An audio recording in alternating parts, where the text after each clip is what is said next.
जैसा कि आप सभी जानते हैं कि आज मैं आपको बताने वाली हूँ प्रीएम्बल पार्ट थर्ड। फ्रेंड्स, जैसा मैंने आपको पहली वीडियो में बताया था कि प्रीएम्बल क्या होता है, और दूसरी वीडियो में भी मैंने प्रीएम्बल के बारे में बताया था।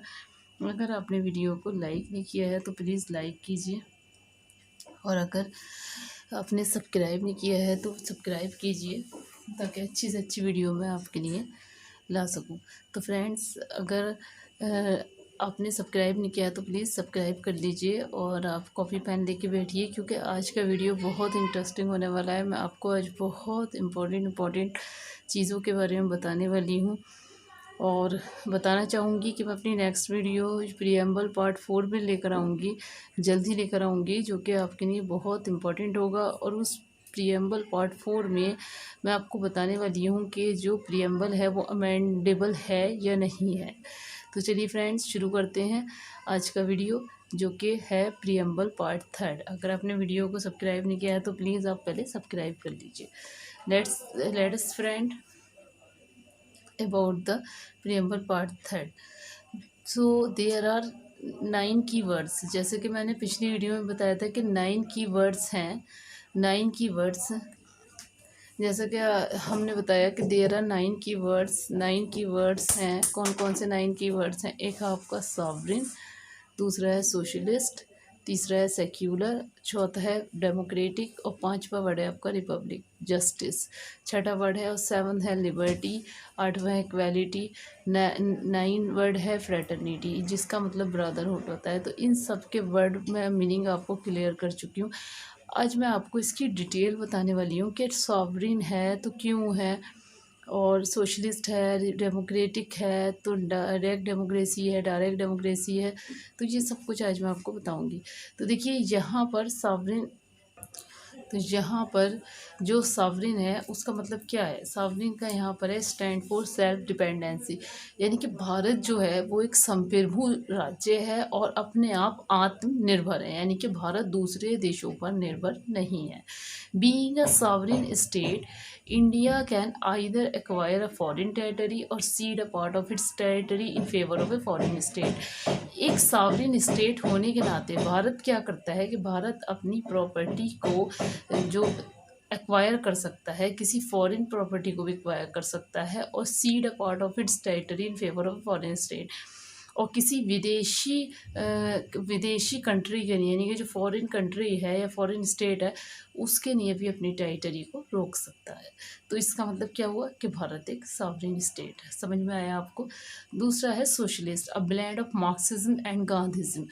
तो जो भारत का समाजवाद है, जो कि हमारे संवैधानिक संशोधन 42वें संवैधानिक संशोधन के द्वारा जोड़ा गया है, उसमें क्या है स्टूडेंट के the element of socialism can be seen in 1991। Bharat के जो समाजवाद है उसमें 3 तरह के एलिमेंट 1951 की नई आर्थिक पॉलिसी के अनुसार जोड़े गए हैं, जो बहुत इंपॉर्टेंट है। आप इसको कॉपी पे राइट डाउन कर लीजिएगा। जो लिबरलाइजेशन है, प्राइवेटाइजेशन है और ग्लोबलाइजेशन है, यानी कि जो उदारवाद है, प्राइवेटाइजेशन जो निजीवाद है, और ग्लोबलाइजेशन जो वैश्वीकरण है, ये तीनों जो हैं वो भारत के न्यू इकोनॉमिक पॉलिसी के पार्ट हैं। 1991 की में भारत की न्यू इकोनॉमिक पॉलिसी, नई आर्थिक पॉलिसी आई थी, उसके ये तीनों पार्ट्स हैं। दूसरा आता है कि सेक्युलर। सेक्युलर जैसे कि आप सभी जानते हैं कि धर्मनिरपेक्ष हो गया है, जहाँ सभी धर्मों को समान मान्यता दी जाती है। जैसे कि भारत एक धर्मनिरपेक्ष राज्य है, तो उसको एक समान, सभी धर्म वहाँ पर समान है, कोई डिस्टिंक्शन नहीं है। तो ये वर्ड जो है वो 1976 के 42वें संवैधानिक संशोधन द्वारा ऐड किया गया है। डेमोक्रेसी पे जब हम आते हैं तो डेमोक्रेसी यहाँ पर 2 टाइप की होती है। देखिए स्टूडेंट, एक तो होती है डायरेक्ट डेमोक्रेसी और एक होती है इनडायरेक्ट डेमोक्रेसी, यानी कि प्रत्यक्ष और अप्रत्यक्ष। तो जो डायरेक्ट डेमोक्रेसी होती है उसमें सुप्रीम पावर जो गवर्न होती है वो लोगों के अंदर होती है। सो इसके 4 आपको डिवाइसेस हैं, इनिशिएटिव्स है, रिकॉल है, रिफरेंडम है, इनिशिएटिव्स है, रिकॉल है और प्लेबिसाइट है, जो कि डेमोक्रेसी के वीडियो में मैं आपको बताऊंगी। इनडायरेक्ट डेमोक्रेसी, अप्रत्यक्ष डेमोक्रेसी जो होती है, the representatives elected by people exercise their supreme authority according to the law. इसमें क्या होता है कि जो रिप्रेजेंटेटिव है वो अपनी सुप्रीम पावर को यूज़ करेगा लॉ के अनुसार। This type of democracy is representative democracy. ये डेमोक्रेसी जो कहलाती है वो हमारी रिप्रेजेंटेटिव डेमोक्रेसी कहलाती है, जो कि भारत में है। In India there are parliamentary form of government, जैसे कि आप जानते हैं कि भारत में संसदात्मक शासन है। In which executive is responsible to the legislature for it policies and action. और संसदात्मक शासन व्यवस्था में जो हमारी व्यवस्थापिका है वो अपने कार्यों के, जो हमारी कार्यपालिका है वो व्यवस्थापिका के प्रति अपने कार्यों के लिए उत्तरदायी होती है। यानी कि एग्जीक्यूटिव जो है वो रेस्पॉन्सिबल होती है लेजिस्लेचर के प्रति अपने कार्यों, अपने नीतियों के लिए। यही हमारी इनडायरेक्ट डेमोक्रेसी का एक पार्ट है। और भारत में जो है वो रिप्रेजेंटेटिव डेमोक्रेसी है। इट डज मीन भारत में पार्लियामेंट्री फॉर्म ऑफ डेमोक्रेसी है, जिसमें जो हमारी कार्यपालिका है, एग्जीक्यूटिव है, वो लेजिस्लेचर के प्रति अपने कार्यों के लिए उत्तरदायी होती है, रेस्पॉन्सिबल होती है। रिपब्लिक, रिपब्लिक जो होता है वो गणराज्य होता है, कि भारत एक गणराज्य है जिसका अपना एक संविधान है। जैसा कि आप सभी भलीभांति परिचित होंगे कि रिपब्लिक भारत का जो संविधान है वो 26 जनवरी 1950 को लागू हुआ था। तो ये हमें क्या दिखाता है कि वह जो भारत का राष्ट्रपति है वो एक इलेक्टेड रिप्रेजेंटेटिव है, यानी कि वो एक निर्वाचित प्रतिनिधित्व है 5 ईयर्स के लिए। यहाँ पर हम जस्टिस की बात करें तो सोशल, इकोनॉमिक और पॉलिटिकल जस्टिस हम देख रहे हैं यहाँ पर है। हमारे प्रियम्बल में 3 टाइप के जस्टिस को मेंशन किया गया है, एक समाजवादी, एक आर्थिक और एक राजनीतिक। तो ये जो कंसेप्ट हमारा लिया गया है, ये आइडिया जो लिया गया है, ये रशियन रिवॉल्यूशन, रूस की क्रांति 1917 से लिया गया है। साफ आपको क्लियर दिखाई दे रहा होगा ब्लैक बोर्ड पर, राइट साइड पर कोने में 1917 मेंशन है। 1917 से जस्टिस की कंसेप्ट ली गई है, जो कि बहुत इंपॉर्टेंट है। उसके बाद लिबर्टी की हम बात करते हैं तो लिबर्टी, इक्वालिटी एंड फ्रेटर्निटी, यानी कि स्वतंत्रता, समानता और भाईचारा, यानी कि सेंस ऑफ ब्रदरहुड, फ्रेटर्निटी।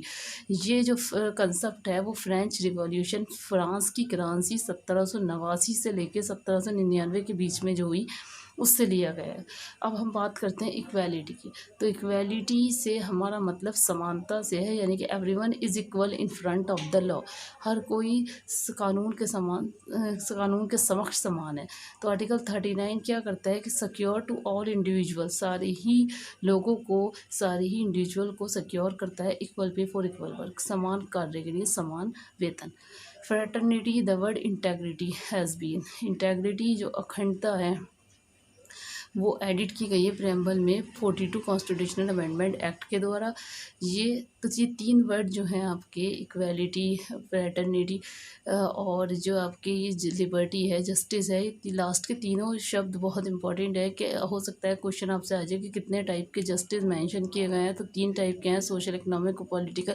और लिबर्टी की कंसेप्ट जो है वो फ्रेंच रिवॉल्यूशन से है, उसमें लिबर्टी, इक्वालिटी और फ्रेटर्निटी भी है। और जो जस्टिस की कंसेप्ट है वो रशियन रिवॉल्यूशन से है। और जो इक्वालिटी है वो आर्टिकल 39 के अकॉर्डिंग सभी लोगों को सभी इंडिविजुअल को equal pay for equal work provide करता है। और जो फ्रेटर्निटी है वो इंटेग्रिटी शब्द उसमें जोड़ा गया है 42वें संवैधानिक संशोधन द्वारा। तो 42वें संवैधानिक संशोधन के द्वारा आपके सेक्युलर, सोशलिस्ट और यहाँ फ्रेटर्निटी जो वर्ड्स हैं वो जोड़े गए हैं। तो आई होप कि वीडियो आपको अच्छा लगा होगा। और इसको आप लाइक कीजिए, शेयर कीजिए और सब्सक्राइब अगर नहीं किया है आपने तो सब्सक्राइब कीजिए। नेक्स्ट वीडियो में मैं आपको बताऊंगी कि जो हमारा प्रीएम्बल है वो अमेंडेबल है या नहीं है, या जो बेसिक स्ट्रक्चर कॉन्स्टिट्यूशन का क्या है, उसमें कैसे चेंज होगा और कैसे चेंज नहीं होगा, बेसिक स्ट्रक्चर क्या होता है, ये नेक्स्ट वीडियो में मैं आपको बताने वाली हूँ। तो ये आई होप कि ये वीडियो आपको अच्छा लगा होगा। प्लीज़ कमेंट बॉक्स में ज़रूर लिख के भेजिएगा, ताकि अच्छी से अच्छी वीडियो मैं आपको प्रोवाइड कर सकूं। और अगर चैनल को सब्सक्राइब नहीं किया तो मैं फिर से बोल रही हूँ, प्लीज़ सब्सक्राइब कीजिएगा, क्योंकि आपका सहयोग हमारे लिए बहुत इंपॉर्टेंट है। आपके सहयोग से ही हम अच्छी अच्छी वीडियो और अच्छे अच्छे कंसेप्ट आपके लिए लेकर आएंगे। फ्रेंड्स, ये जो मैंने आपको वीडियो बताया ये बहुत इंपॉर्टेंट है, क्योंकि प्रीएम्बल से, मैं फिर से बोल रही हूँ, मैंने पिछली वीडियो में बताया कि प्रीएम्बल से क्वेश्चंस जो होते हैं वो ज़रूर आते हैं। उस प्रियम्बल को आप बहुत जितनी डीप हो सके उतना पढ़ें। जितना भी मैंने बताया वो सब कुछ बताया है। वो कंसेप्ट ऐसा है, उसमें से क्वेश्चन आसानी से ग्रैब्ड आप कर सकते हैं। तो प्लीज़ लाइक कीजिए, शेयर कीजिए, कमेंट कीजिए और सब्सक्राइब भी कीजिए। Okay, thank you for watching the video.